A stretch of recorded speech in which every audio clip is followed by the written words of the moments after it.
नमस्ते बच्चों। पिछले क्लास में हम लोगों ने संसाधन पर विस्तृत चर्चा किया था और इसे समझने का प्रयास किया था।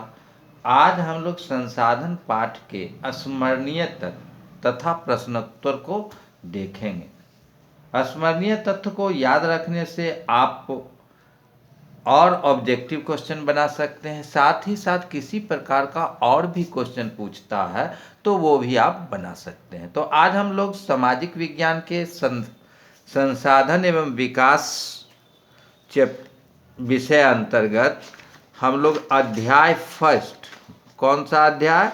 अध्याय फर्स्ट में है संसाधन। इसके स्मरणीय तथ्य को पहले देखेंगे, उसके बाद जो है हम लोग इसका प्रश्नोत्तर को देखेंगे।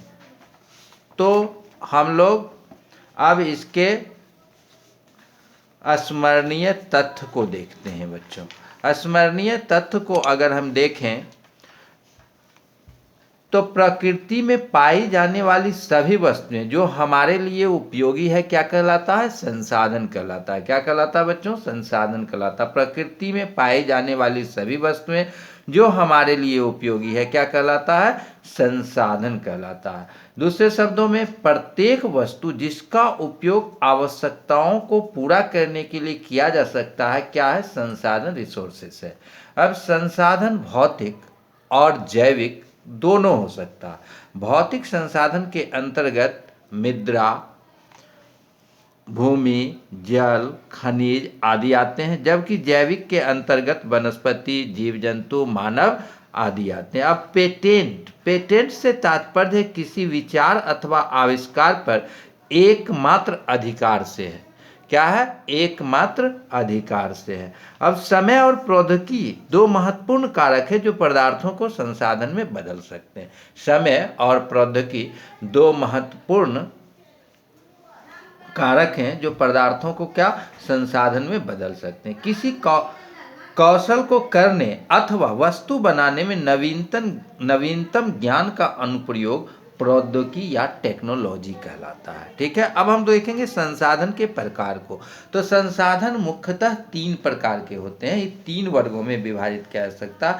पहला प्राकृतिक संसाधन या नेचुरल रिसोर्सेज, दूसरा मानवकृत या ह्यूमन मेड, और तीसरा मानवीय संसाधन। तो जो संसाधन प्रकृति से प्राप्त होते हैं उसे प्राकृतिक संसाधन कहते हैं, जैसे वायु, मृदा, जल, खनिज आदि सब क्या है? प्राकृतिक संसाधन है। ये हम लोग कल पढ़ चुके हैं, इसलिए इसका स्मरणीय तथ्य हम लोग आज ले रहे हैं। दूसरे उसके बाद है प्राकृतिक संसाधन दो प्रकार के होते हैं। प्राकृतिक संसाधन बच्चों कितने प्रकार के होते हैं? दो प्रकार के होते हैं, एक नवीकरणीय और दूसरा अनवीकरणीय। नवीकरणीय संसाधन वे संसाधन हैं जो शीघ्रता से नवीकृत अथवा पुनः पूरित हो जाते हैं, जैसे सौर ऊर्जा, पवन ऊर्जा।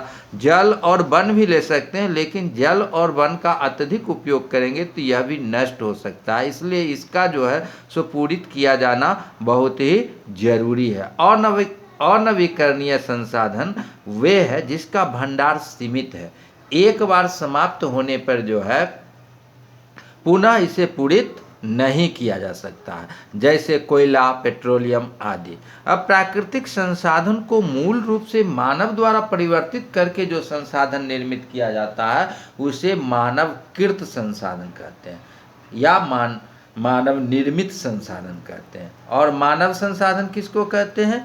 तो मानव अपने आप में संसाधन है, क्योंकि मानव ही ज्ञान एवं प्रौद्योगिकी के बल पर संसाधन को उपयोगी बनाता है। अब अगला पॉइंट लेते हैं, शिक्षा और स्वास्थ्य लोगों को बहुमूल्य संसाधन बनाने में मदद करती है। यानी कि शिक्षा और स्वास्थ्य जो है सो लोगों को बहुमूल्य संसाधन बनाने में मदद करते हैं। यानी कि शिक्षा और स्वास्थ्य होने पर ही मनुष्य जो है सो संसाधनों को उसको और उपयोगी बना सकता है, उसको बहुमूल्य बना सकता है। अब संसाधनों का सतर्कता पूर्वक उपयोग करना और उन्हें नवीकरण के लिए समय देना संसाधन संरक्षण कहलाता है। संसाधन संरक्षण क्या कहलाता है? संसाधनों का सतर्कता पूर्वक उपयोग करना और उन्हें नवीकरण के लिए समय देना संसाधन संरक्षण कहलाता है। और इसके आगे है सतत विकास यानी कि पर्यावरण की क्षति पहुंचाए बिना भविष्य की आवश्यकताओं को ध्यान में रखते हुए वर्तमान विकास को कायम रखना सतत पोषणीय विकास या सतत विकास कहलाता। अब आप इसका फोटो भी ले सकते हैं बच्चों, और इस स्मरणीय तथ्य को आप याद रखेंगे तो आपको क्वेश्चन बनाने में मदद होगा, और किताब में जो ऑब्जेक्टिव है उसके अलावे आप बहुत सारे क्वेश्चन को बना सकते हैं। अब हम लोग इस चैप्टर के क्वेश्चन को देखेंगे। तो पहला क्वेश्चन है, पृथ्वी पर संसाधन असमान रूप से क्यों वितरित है। आप देखिए क्वेश्चन का पहला जो है, पृथ्वी पर संसाधन असमान रूप से क्यों वितरित है। तो इसका आंसर हम लोग देंगे, प्राकृतिक संसाधनों की उपलब्धता तथा उसका वितरण भू आकृतियों, जलवायु, ऊंचाई, वनस्पति जैसे अनेक भौतिक कारकों पर निर्भर करता है। पृथ्वी की विशालता के कारण ये सभी कारक सभी जगह एक समान नहीं है, जिसके कारण संसाधन का वितरण क्या है बच्चों, असमान है। तो आप इसको समझ गए होइएगा। अब दूसरा क्वेश्चन है, संसाधन संरक्षण क्या है। संसाधन, दूसरा क्वेश्चन देखिए, दूसरा क्वेश्चन आपका है संसाधन संरक्षण क्या है। दूसरा क्वेश्चन क्या है, संसाधन संरक्षण क्या है। तो संसाधनों का नियोजित एवं विवेकपूर्ण उपयोग ही संरक्षण कहलाता है। संसाधनों का नियोजित एवं विवेकपूर्ण उपयोग ही संरक्षण कहलाता है। संसाधनों का अतिशय उपयोग अनेक प्रकार के सामाजिक, आर्थिक, सांस्कृतिक एवं पर्यावरणीय समस्याओं को जन्म देते हैं, अतः इसका संरक्षण किया जाना आवश्यक है। तीसरा क्वेश्चन है बच्चों, मानव संसाधन महत्वपूर्ण क्यों है। तीसरा क्वेश्चन क्या है आपका, मानव संसाधन महत्वपूर्ण क्यों है।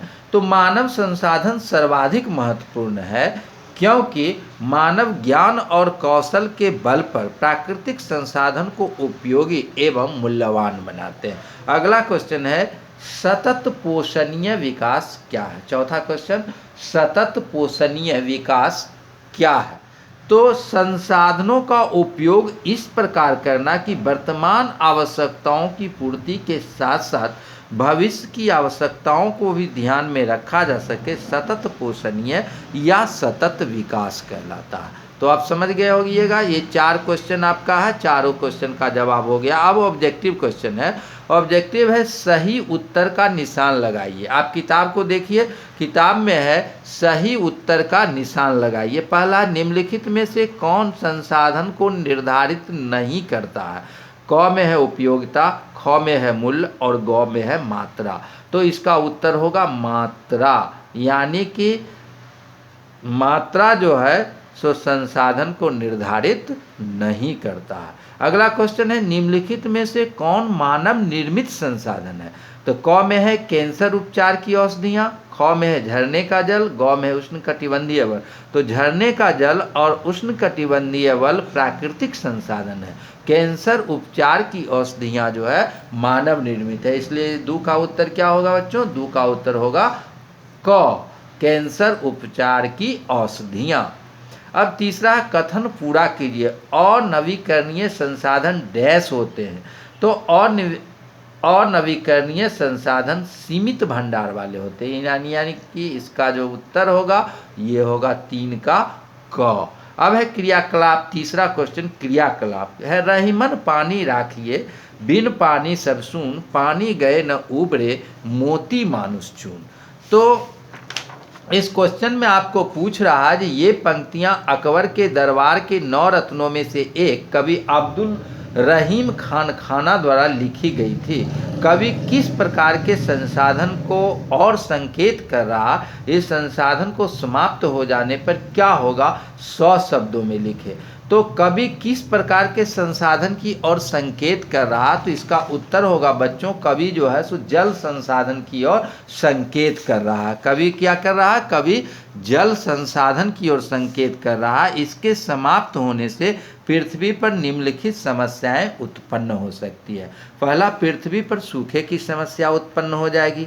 जल संचरण की क्रियाएं समाप्त हो जाएगी, जीव जंतु पेड़ पौधे पानी के अभाव में समाप्त हो जाएंगे, पृथ्वी पर तापमान तेजी से बढ़ने लगेगा और जल का समाप्त होते ही पृथ्वी पर जीवन का अस्तित्व समाप्त हो जाएगा।